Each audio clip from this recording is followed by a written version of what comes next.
Let me show you what the gift is first. Because I may have to go put money in I that. don't have any spatulas this year, but well, that's up to you. Let me show you what it is. It is not a marshmallow. I don't want you eating it, okay? All you got to do, if you got a bottle of water with you, just take some water and pour it on it. And what's going to happen is it's going to expand. And what it turns into is 100% biodegradable washcloth. So if you keep it in your purse, you keep it in the glove box, you never know when you're going to need something to wash with, right? No chemicals on it, so it's good enough for a baby's bottle, which is nice. It will disintegrate after a couple of uses. You can just throw it away. It's very earth-friendly, so that's good. You'll win a couple of them in my shows, but you got to answer questions to get them. So we're going to start you off with the first one. We're going to start the question with you, as soon as you finish that mouthful. What is your first name? Debbie, you're right. You win. There you go.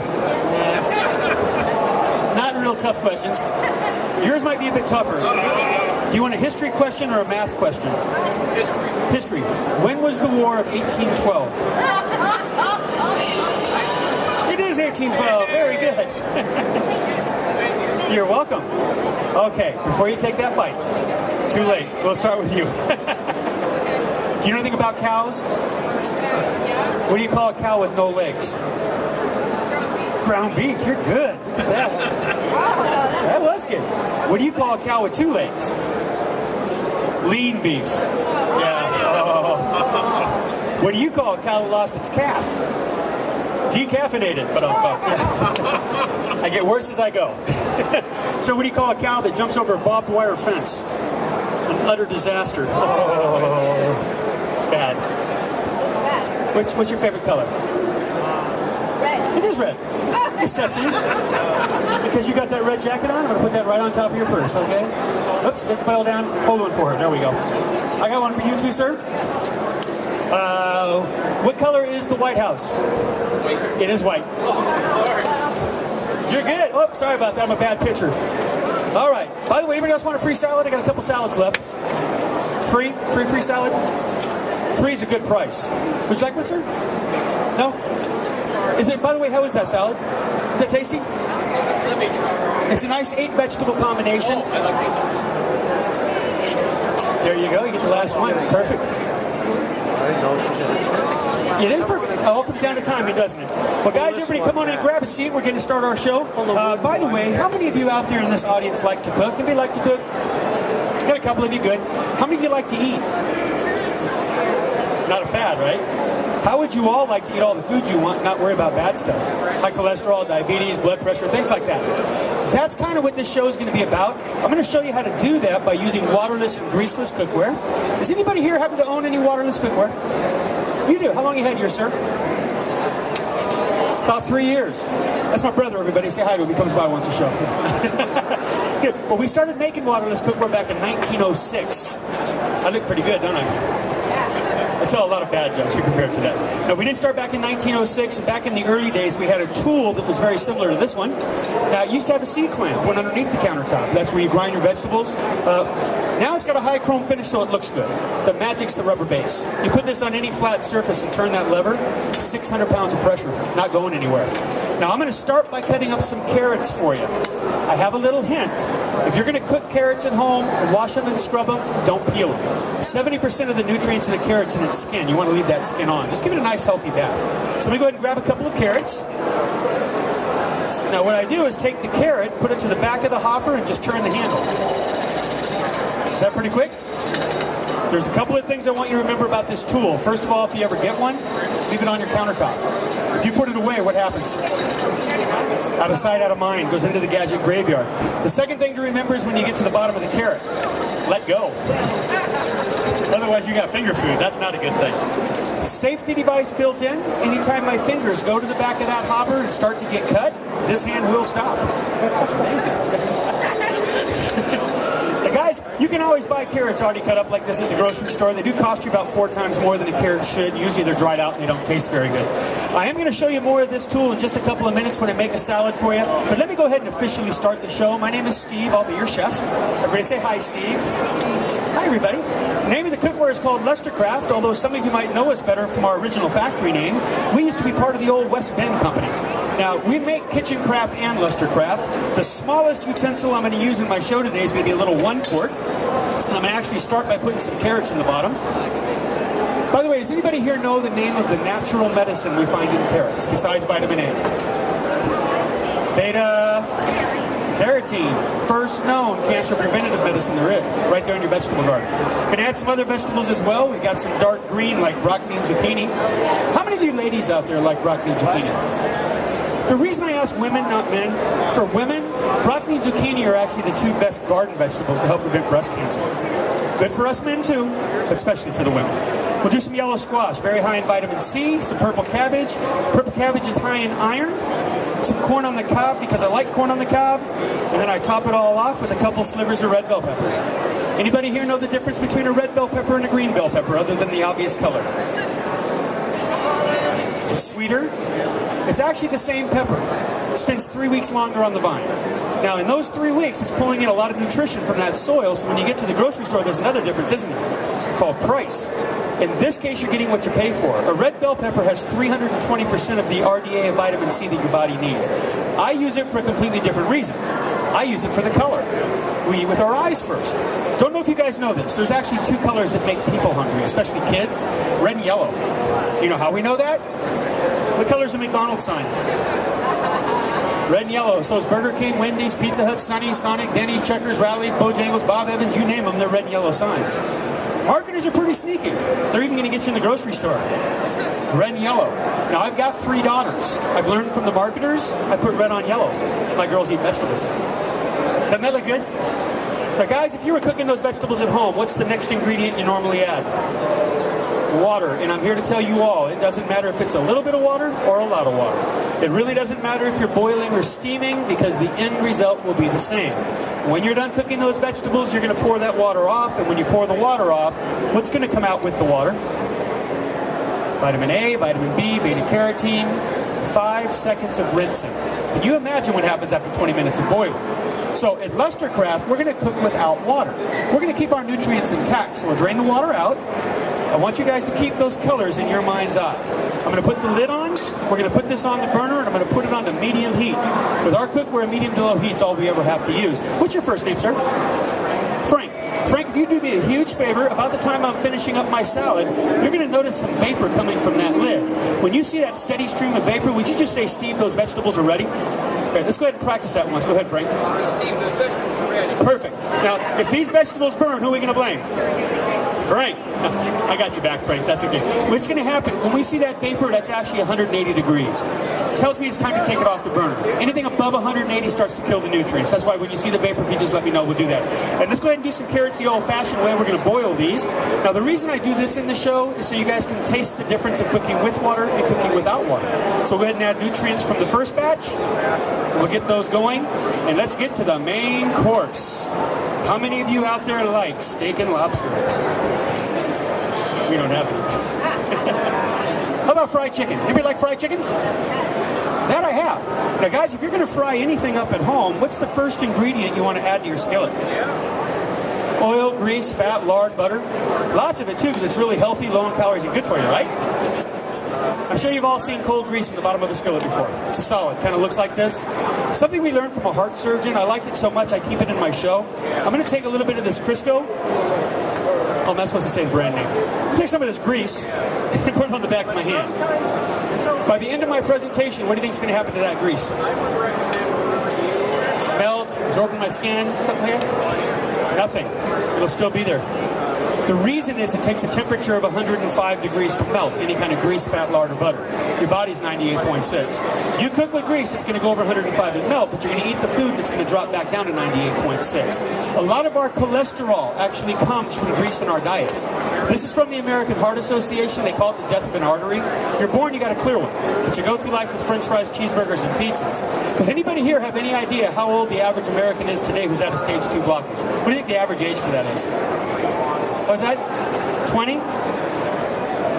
It's 11. 11 years old. University of Kansas just did a study. Took kids from 10 to 17, did ultrasounds. Found out that over half of them had arteries that appeared 30 years older than they actually were. What's causing that? Why is that happening? A lot of that red and yellow, isn't it? Fast foods, processed foods. Now, by the way, is this a man-made fat or a natural fat? Man-made fat. It's part of that processed food situation. I think my music is still on. Let me turn that off. There we go. I thought I heard something playing in the background. Yeah, it's a man-made fat. Do your body need natural fat or man-made fat? What's better for you? Natural fat. Your body can handle a natural fat. A man-made fat has a hard time processing. A lot of people tell me they don't eat this stuff, and then I say if you ever drink coffee with a non-dairy creamer, first ingredient in that creamer is hydrogenated oil. This stuff sneaks up on you. End up with arteries that look like this later in life. Now, there is 2 ways to reverse this whole issue, and one's through your diet. The other way is with a scalpel. I prefer the diet. That's what I'm going to show you how to do in this show, because we're going to fry some chicken up. I'm not going to use any grease, fat, lard, oil, or butter. I'm going to do dry skillet. Fry chicken up in a natural way. The reason I can do it is Lestercraft. They've designed this cookware. It's 100% non-porous. Nothing sticks to it permanently. I can fry without grease or oil. I'm also going to do a potato. Now, how many of you out there like fried potatoes? How about baked potatoes? We'll do one of each. Now, this part does take a little bit of magic. This is voice-activated cookware. You got to talk to it. So if you guys don't mind, on the count of 3, if you'd all just say the magic word, which is cook. You ready? 1, 2, 3. Perfect. Thank you. I hear a sizzle. By the way, the meat side down will be fried. The meat side up will be baked. Now, we're going to do our chicken the same way, without the skin and without the grease. Anybody want to guess as to why I take the skin off this chicken? That's where the fat is, right? That's where the cholesterol likes to hide. A lot of people think the flavor's in the skin, but it's not. It's actually in the meat itself. Now, the same kind of magic does have to happen. Guys, if you want fried chicken, on the count of 3, you got to say cook. If you'd rather have southern fried chicken, you got to say y'all cook. You ready? 1, 2, 3. Southern fried it is. Thank you very much. Perfect. All right, let me go ahead and cover that up. I do have a little household hint for everybody. This is actually a pretty good one. I got this one from my wife. In this spray bottle, I have half water, half white vinegar. I use it to sanitize and clean. Whenever you deal with chicken, make sure you sanitize. But if you'll use that vinegar and water solution on your kitchen counters at home, sugar ants aren't going to walk across your countertops. Also, if you go to the grocery store and you buy a cucumber or an apple that has wax on it, one spray of that in a paper towel. That wax will instantly come off along with all the pesticides. So 50-50 water and white vinegar, very inexpensive to keep a solution like that at home. Now, I will tell you this. I went to Publix. I was walking through their vegetable department. I saw they had this stuff for sale. I had to buy it. Have you guys seen this before? Stuff they call Veggie Wash. $5 for that little tiny container. If you go 2 aisles over, $2 a gallon, white vinegar. Does the same job. Save yourself the money, get the vinegar instead. Just remember, it's 50-50 with water, and there's a bonus with the vinegar. You can do floors and windows, too. All right. This is a 5-course meal we're doing. I've got fried chicken, fried potato, baked potato, 7-vegetable medley. I'm about to do an 8-vegetable garden salad. How long would it normally take you to do a 5-course meal at home, you think? One lady told me 2 days. So I said she needed a day to get in the mood. I was here like an hour, hour and a half, something like that. That's the problem, isn't it? We got busy lives. Nobody wants to work all day, come home and spend a couple hours in the kitchen. So instead of cooking, a lot of people go out to eat. Now, when I say go out to eat, I'm referring to anything you might spend money on outside your house, whether it's a vending machine, Starbucks for coffee, McDonald's, or restaurant. How much money do you think the average family spends going out to eat every week? What do you think the national average is? Any guesses? 200? Maxim Magazine actually did this survey. Different parts of our country had different averages, but in New York City, 300 a week, average. That's New York City. Iowa was 50 a week, but it's farm country. People eat at home a whole lot more. The national average was $100. Now, $100 a week, that's $5,200 a year. And in 5 years, that's $26,000 just going out to eat. That's why there's a McDonald's on every corner. They make a lot of money. So guys, I'm going to make this easier. I'm going to set my timer. I'm not going to set it for an hour, though. I'm going to set it for 12 minutes. In 12 minutes, we're going to turn the chicken. In 15 minutes, we're going to eat the chicken. How many of you out there like the idea of a 5-course meal on your table in less than 20 minutes? That's what this show is really all about. I'm showing you how to do it using the right tools. Now, speaking of tools, let's bring that kitchen cutter back out. I'm going to do a salad for you, but I am going to start it off as a stir fry. How many of you out there like stir fry? What's the hardest part about making stir fry? Chopping up them veggies. Let's see how fast I can do it with this tool. By the way, I do call it a tool, not a gadget. This is a kitchen tool. Start with a couple carrots we had from earlier. Let me grab this bowl of vegetables right here. We're going to add to that a little yellow squash. Take the yellow squash, put it right on top of the cone and turn the handle. Look at that nice julienne cut that it makes. Kind of looks like hash browns, doesn't it? If I had a potato, that's what I'd be getting. We'll add some greens to it, so we have our zucchini. Now, I just hold the vegetable. The machine's actually doing all the work for me. By the way, the motor on this machine, lifetime warranty. Lifetime. Okay, some of my jokes just don't go, I understand. Green cabbage. Right on top. You guys like coleslaw? That is the fastest coleslaw you'll ever make. By the way, if you buy coleslaw at the grocery store, already cut up, it's like $2.49 a pound. Raw, head cabbage, 39 to 59 cents a pound. Save yourself some money. Purple cabbage, a little more expensive than the green, but it's high in nutrients and iron. It's got a really nice color, too. It makes your food look good. Now, if your food looks good, it smells good, and it tastes good, what are you going to do? You're going to eat it. Now, if it happens to be healthy for you and it tastes good, then you're never on a diet again. Because now you eat healthy because you enjoy it, not because... Oh, yeah, we'll talk about this. By the way, that's a stir fry in about 30 seconds. Is that pretty quick? Don't know if any of you bought stir fry recently. I just saw it at Publix for $4.95 a bag. You ever open that bag and smell it? It smells like week-old vegetables, doesn't it? We have no idea how long it's been sitting on that store shelf. Now, that cost me about 75 cents to make it fresh. You do that a couple times a week, you're going to save thousands in your life eating fresh when you have the right kitchen tools. Now, we're also going to do some celery. Who likes celery? Great sodium substitute. If you put it in soups and stews instead of salt, it's much healthier for you, but it still gives you the salty taste. What's the one thing most people don't like about celery? Strings on the back, that fiber, yep. They call this nature's dental floss. Here's your solution. Take the stringy side, put it to the back of the hopper, turn the machine on, shreds the meat of that celery nicely, but there's a part it's not cutting. And that is the part you don't want in your food in the first place. So now I have celery with no strings attached. Is that pretty cool? How many of you out there like this kitchen cutter so far? Nice. How many of you would take one if I gave it to you for free? Oh, I better see some hands, yeah. Stick with me, guys. I do get some free ones out. How about onions? Anybody like onions? High in fiber. Really good for your heart. What I do with the onion is cut it into quarters, but I leave the skin on. Now, I leave the skin on because underneath the skin's where the gases are that make you cry when you're peeling it. So if you leave your skin on, palm it like I did the cabbage earlier, right on top, it is going to shred and peel the onion all at the same time, right on down to the skin. So that part away, there's no time for tears, but you got beautiful shredded and peeled onions for your soups and salads. Now, it's a very safe machine. Are you noticing I'm putting my hand on the inside? That's how I get the food out. It's not going to cut me. Put my fingers on top of the teeth and turn the handle. My fingers do a little dance, but it doesn't cut me. That's why I can palm those vegetables the way I've been doing. Now, if I stick my fingers to the back of the hopper, chef salad. Is this thing on? Chef salad. Okay. All right, one last ingredient. You had some help there. That's great. Support. I like it. An audience that works together. Can you appreciate the backup? Can you all see that vapor coming out? Now, we're cooking these vegetables without any water. So that's the natural moisture of those vegetables starting to vaporize. It does tell me it's time to get them off the burner. They're not done cooking yet. They've only been on about 7 minutes or so. But watch how fast this vapor is going to stop as soon as I get it off the burner. This is how waterless cooking works. That vapor is now filled a reservoir around the top of this pan, creating a vapor seal. It's sealing the lid down. Because of these 7 layers of metals that you see over here in this window box, this is now going to act like an oven. It's going to cook in a circle of heat. The good news is I don't need the stove any longer, so we're going to save some energy over here. And when you're saving energy, what are you really saving? Money. You boil or steam vegetables, it's 20 minutes on your burner. We just did 7 or 8. We're going to save the energy. Matter of fact, our company always knew you'd save money by using our cookware. We just never knew how much. So we tested. Found out that if you use it the way we show you to use it, you will save, on average, $1 per meal on the utility bill. But guys, if you're only cooking 1 meal a day, that's still $5,200 a year you're saving just because of your cookware. Good cookware pays for itself. Now, one last ingredient. How many of you out there like cheese in your salad? You don't have it. I got to be honest, I do like cheese. Our company's from West Bend, Wisconsin. We're cheeseheads up there.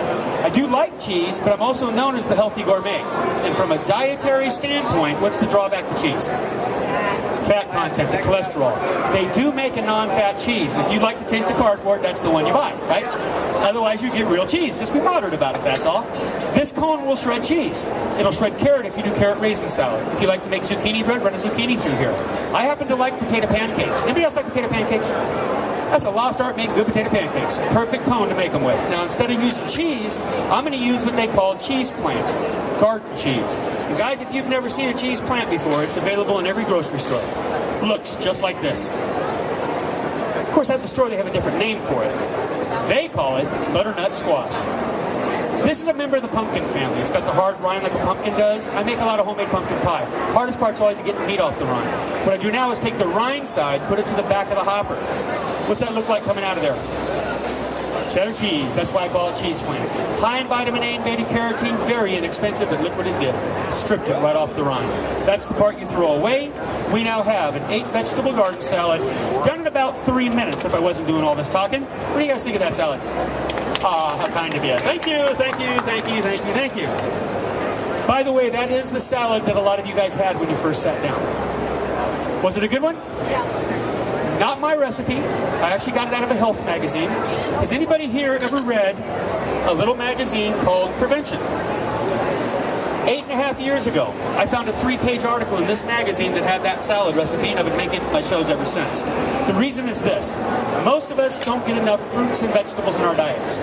Fruits and vegetables create antioxidants. That's what fights disease in your body.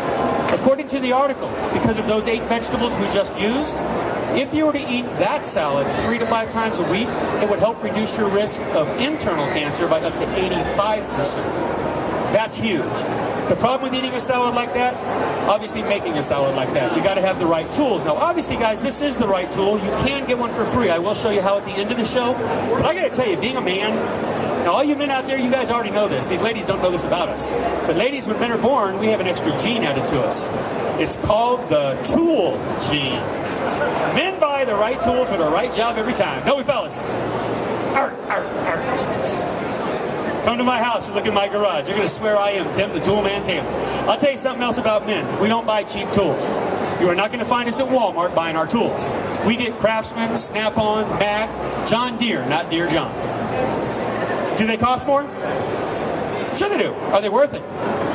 Even women say yes, for a couple of reasons. Number one, they last. Secondly, it's quality. If you use a quality tool to do a job, you get the job done without breaking the tool. And if it does break, we take it back and get another one. Got a lifetime warranty.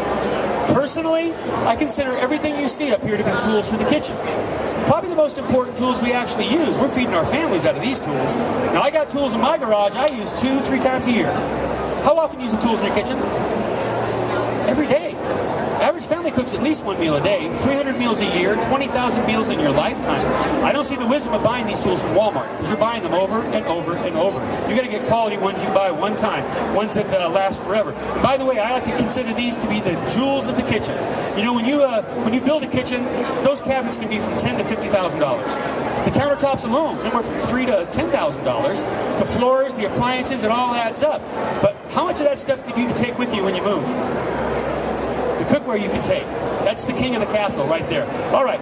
By the way, we're going to put this aside. I told you earlier we started making this cookware back in 1906.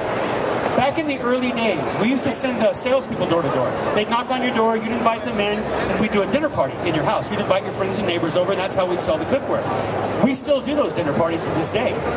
I've done a bunch myself, and I'll tell you something that I learned about people by being in their houses. That is that we all take a lot of pride in our kitchens, don't we? It's the heart of the house. That's where the families gather. That's where the meals are prepared. And it's also the most expensive room in the house, like I just went over. But the one thing I learned about people, too, is that in everybody's house, somewhere buried deep in the dark recesses of those cupboards, lies the tools for cooking. And they usually sound a little something like this. And that's just looking for the lid, right? You go to your favorite grocery store, you buy your favorite foods. In fact, we're a little picky on the foods, aren't we? No bruising, no addicted cans. Some of us are buying organic nowadays, even a little more expensive. You bring the expensive food home and you end up cooking them in tools that kind of look like this. The all-American set of pots and pans. You got the porcelain pot you get from the attic. You guys remember Revereware, copper bottom cookware? This is actually pretty good cookware. We call this the wedding cookware. We're always giving it as a wedding gift. Nice wedding gift, too. It's not cheap. These run about $100 a piece nowadays, and worth it. Stainless steel with the copper bottom. Only issue with Revereware, you do need the fluffy duffies to keep the copper shiny, but more importantly for cooking, it's got a very thin bottom, so you get hot spots. You got to constantly stir while you're cooking, or your food sticks to the hot spots. Great cookware, but you're kind of married to the stove when you use it. Anybody happen to own any disposable cookware called Teflon? 6 weeks later, Tefloff. By the way, when the Teflon leaves the pan, where does it go? Too much pepper on your eggs. You didn't use pepper that morning. 340. DuPont is the company who makes the pan. One of the main ingredients they use to make it was called PFOA, and it's been found to be a carcinogenic. They've linked it to so many cancers. DuPont's actually been told by our government they have until the year 2015 to get this pan off of our shelves. Good news is it's going to go away. The bad news is that's still a year from now. Guys, if you've got Teflon, you do want to replace it. This is a deadly pan. Don't confuse it, though, with Calphalon or Circulon. They don't have the PFOA. It's just the Teflon. That's the bad boy right there. All right, last two pans, then we're going to eat one of my favorite pans in the whole wide world. Cast iron skillet. Been around since the days of the Pilgrims, and for a good reason. This is an excellent cooking utensil. The reason it's so good, once it gets hot, it stays hot. I don't know if you guys have ever had cornbread out of cast iron, but man, there's not a whole lot better than that. The only issue with cast iron is it is porous, so when you first get it home after you've washed it, what are you supposed to do with it? Try to oil it, season it, right? You oil it, you grease it, you put it in the oven, you turn the oven up, the metals expand, the oil and grease fill the pores. You're supposed to have non-stick cookware. Of course, the first day you cook sticks, doesn't it? A couple weeks later, you cook some fish and that sticks. That's how we got fish sticks. I'm here all week. Guys, ever see a cast iron skillet got the crud on the outside edge? Grandma's cooking. Been around so many years, heated up and cooled down, and it's so porous, food actually penetrated through the metal, came out the other side. That's what that crud is. Not a health issue, though, because every time you heat the pan, it's going to kill the bad stuff. I take mine out to a campfire every now and then and just burn it off. Pretty easy. Point is, excellent cooking utensil, just not the most sanitary in your kitchen. Now, the last pan I'm going to talk about, I'm a little more serious about, guys, because this is the #1 selling pan in the United States. It's called aluminum. #1 seller for two reasons. One is it conducts heat very, very quickly, and it's light. The other reason is it's cheap. It's inexpensive. You'll find this one lining the shelves at discount department stores. Do any of you know of any of the diseases they say are associated with aluminum? Alzheimer's, #1. Also Parkinson's. They're saying that people who are dying of Alzheimer's have 8 times more aluminum in their brains than those who die of natural causes. Now the fact of the matter is I'm a chef, not a doctor. So instead of a medical statement, I'm going to show you an experiment. I do wash the pan every show that I do. I just never cook out of it. I'm going to start with that cup of clear water. I'm also going to use a little Scotch-Brite scrub pad. These are the kind you get from the grocery store. Would you look at that and make sure it's a regular Scotch-Brite, nothing tricky going on? Look good? Yeah. That's my sister. You might want to look at that too, just to be safe. I'm going to cut a little square off of here. For those of you who happen to own aluminum cookware, or you used to own it, do you remember when you first get it home how nice and shiny it was? Then you started cooking in it. And when you cook in it, the metal starts to darken up on you, doesn't it? The more you cook, the darker that metal will turn until you cook something like spaghetti sauce, tomato sauce, applesauce, rutabaga, anything with acid. It's nice and shiny again. Where'd the dark stuff go? Into food and into you. Guys, I'm not a doctor, but I do know what the dark stuff is. It's called aluminum oxide. And my friends, it is poison to your body. That's what it looks like. They're not going to tell you this in this country because it's the #1 selling pan and money talks. Did you guys know they've already outlawed the sale of aluminum cookware in 11 countries on this planet? Including our friends to the north in Canada. The one thing those 11 countries have in common, they all have socialized medicine. Their government's paying for their health care. They're not allowing somebody to sell you something that's going to get you sick because they've got to pay to get you better. Now, we pay for our own health care here, but I got a bigger startling fact for you. How many of you in this audience happen to own a dog or a cat? Any pet owners? Did you guys know that in the United States it's a federal law that veterinarians and kennels cannot serve animals out of aluminum dishes? Federal law. Here's why. They used to use aluminum in the kennels. It's very cheap. What's an animal do when he gets done eating the food out of the bowl? Licks the bottom of the bowl. Aluminum oxide would get trapped in their throats. They'd end up with throat cancer, so they made it against the law to feed them that way. This is what they were getting on their tongues. I don't know about you guys. If a veterinarian's not feeding an animal out of it, I am choosing not to feed my family out of it as well. So, what are you supposed to use?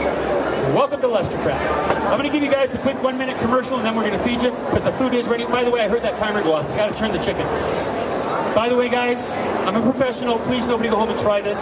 Since we're frying that chicken without any grease or oil, I'm going to go ahead and turn that chicken with my bare hands. Just need a little support from you guys. So if you don't mind, on the count of 3, can you all just say, turn that chicken? Are you ready? Here we go. 1, 2, 3. Go ahead and turn that chicken. 1, 2, there we go. Thank you. Thank you very much. Thank you. You guys are a lively bunch. By the way, I'm going to go ahead and take that grease off the back of my hand. Can I do that? Guys, you can see it's not going to melt, right? That's why I don't cook with it. So we're going to take that off. Let me give you the quick 1-minute commercial on how we make Lestercraft, and then we're going to feed you. The food is ready. Here's how we do it. We start with what's called T400 magnetic steel. Fancy way of saying cast iron that's been magnetized. We love cast iron because it holds heat. We magnetize it so it'll work on those new induction stovetops. We don't like that it's porous, so we wrap it with 3 layers of a pure aluminum alloy. Now, aluminum does conduct heat very quickly, and we do like that property. We just don't want you eating off of it, so we make it safe. Put the aluminum on the inside where it never touches food. We then wrap this in 3 more layers of what's called T304 surgical stainless steel. Now, this isn't just any stainless steel. This is what hospitals use when they put a pin in your body or do a heart valve or hip replacement. 100% non-porous, nothing sticks to it permanently, and it's indestructible. Do you remember earlier I called these tools for the kitchen? Like any good tool, we laser our name on the side. That's a warranty. Not lifetime, this is heirloom quality. You leave this cookware to your kids to raise their families with, they're going to leave it to their kids, because we're going to replace, if necessary, the handles, the knobs, and the metals forever for free. Now, we've been doing this since 1906. We're not going anywhere. We take all 7 layers, we bring them up the side, we finish with that rolled lip so you can cook waterless. Does that sound expensive? Yeah, it's not cheap, like any good tool. But compared to bad health, it's a real bargain. Besides, how many of you would agree you get what you pay for? Cookware is no different. And I always say, what's the value of the tool you're going to use every day for the rest of your life that keeps you healthy? That's priceless. I'm going to pass this one around. We're going to start with you. And we're going to go this direction. We're going to come back around the back, come around the front. If you can fit it in your pocket, you can have it.